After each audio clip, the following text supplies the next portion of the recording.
it's really a great place to start is right at the beginning. The structure itself of this tabernacle out in the wilderness is amazing. From the time of birth, every Jewish child understood that brass represented judgment. And so the footing that held up this tabernacle in the wilderness, which was a big white fence around a tent. The temple, the same design as the temple. This is the one in the wilderness that they could take down and take with them as they moved. But the posts that held up the fence were brass. The fence was 7.5 feet of white linen, and above that, a silver chain went all the way around from post to post to the door. All the way around, back to the door. Any direction you traveled, you wound up at the door. And this represented where God was. And if you wanted to talk to God, you had to go to where God was. You had to go to the tabernacle. Okay? Now, first thing you're confronted with when you walk in the door is this altar of burnt offering. The brass was used on the altar also. See, judgment. It was the altar of judgment. Then you had the Holy of Holies, and it had a veil. And in the Holy of Holies was kept the Ark of the Covenant. And in the court just in front of that was the laver of cleansing and the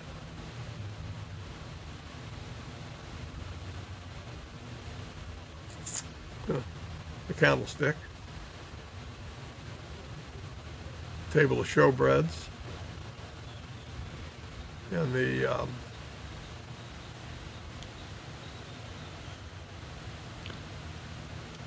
altar of incense, where the frankincense was burned. That frankincense created the sweet odor to God that came from the gift of the sacrifice in fulfillment of some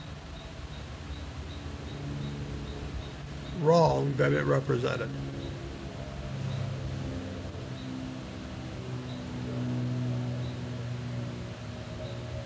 And the lesson of the whole thing was in that furniture and what it represented.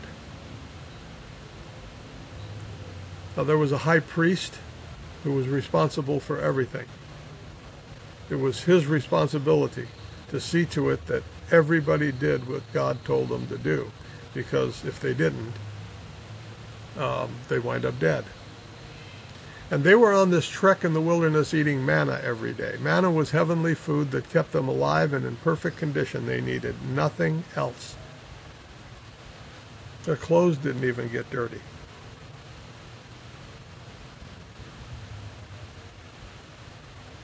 Every night, all the old people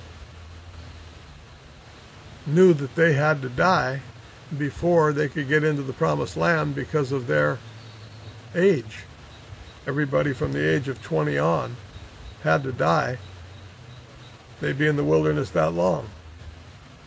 And as these people begin to grow old to where death could be, they'd dig a grave and sleep in that at night. Some of them would wake up in the morning, some of them wouldn't. But that went on and on and on. And those people were dying. The other people were living eternally, eating that manna. Although they all ate the manna, these folks who didn't believe God were dying. The rest of them were living. It's a lesson in itself. A lot of people hear the word of God and say, oh, God, I'm doing this in your name, I'm doing that in your name. And he says, oh, wait a minute, I never knew you. Same thing, see? Some of them people were dying, but they were eating manna. Other people were eating manna, and they were living forever. Perfect. The other ones living just as good, but they died. They were still earthly. Why? It was their choice. They didn't choose God when God had just brought them across the Red Sea out of Egypt. Every time he turned around, he gave them the law. They were worshiping the calf.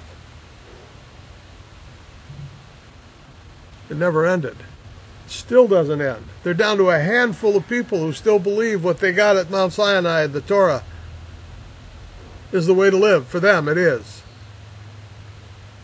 Because he put them to sleep.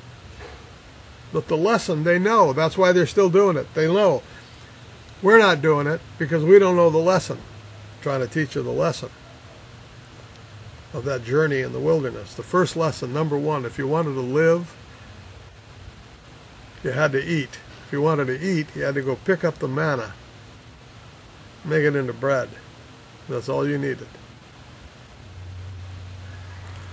What is the lesson?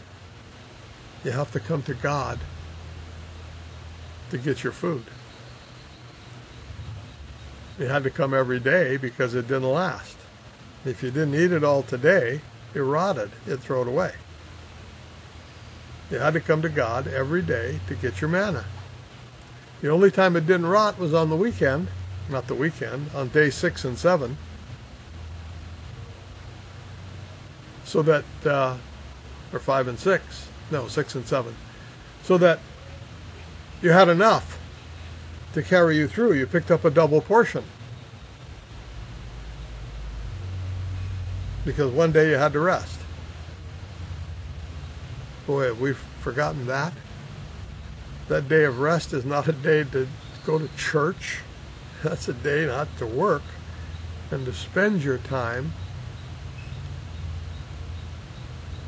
understanding the story of God and the lessons you've learned, so that over that period of time it will always be fresh in your mind and in the mind of your children and in the minds of your community at large, because that would be the way of life.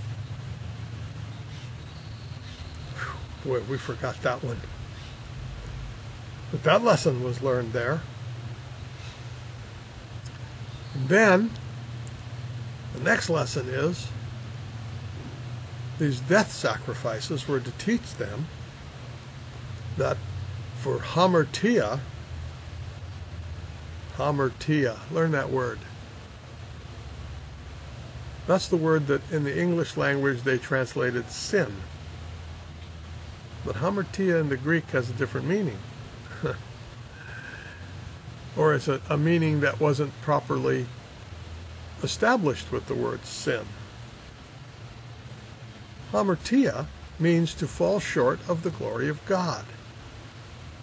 And because you are born short of the glory of God, it makes you human, not eternal, and therefore you will die. But it also means that this spirit was born, and it will die if it doesn't get redeemed, so that it can live forever and God can bring you back united with that spirit.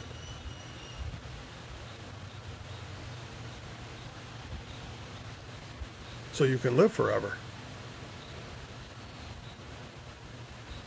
That was a great lesson. And the lesson came out of the fact that they needed to be taught that they needed redemption, because they didn't know that. How is it they didn't know that? They had been coming through time since Adam with an oral tradition.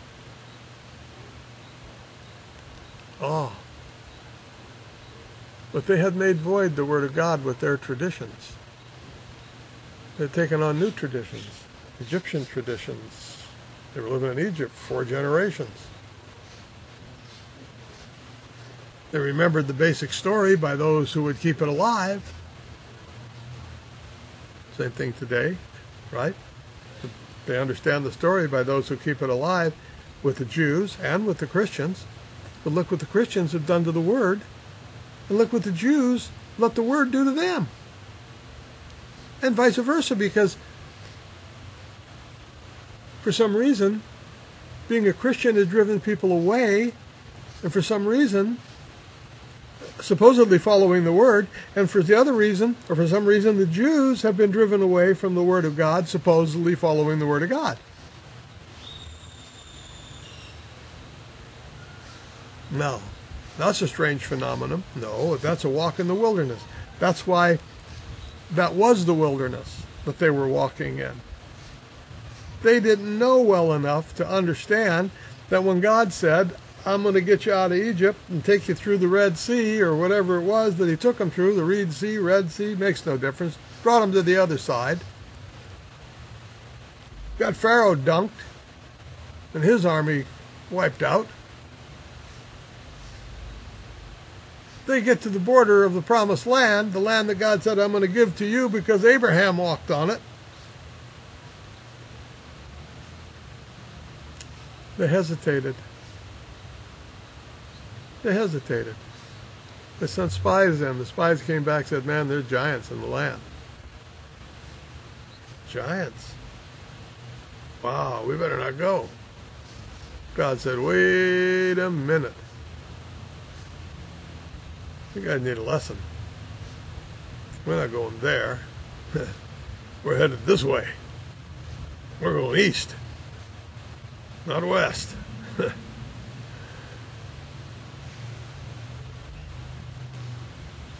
And that's what he did to them. He took them to the Mount Sinai, gave them the Torah, took them on a trek. 40 years to get rid of those folks.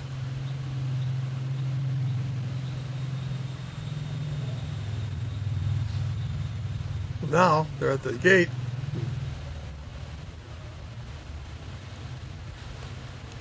And they won't go in.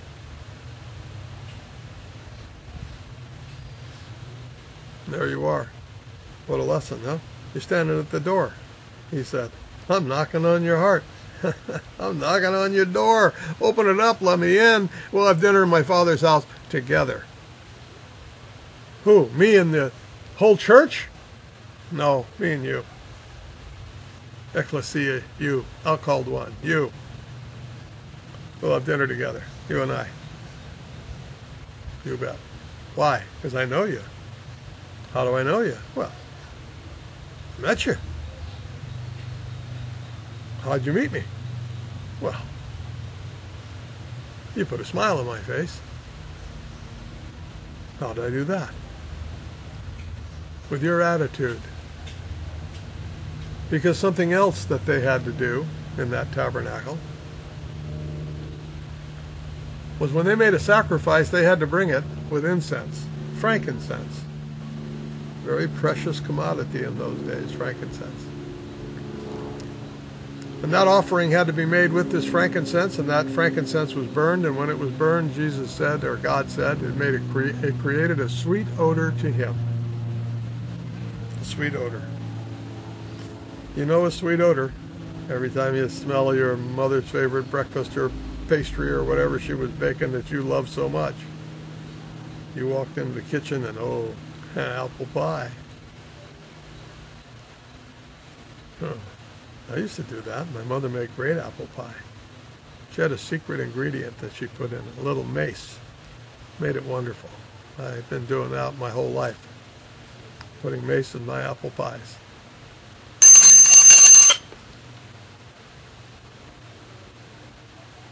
So,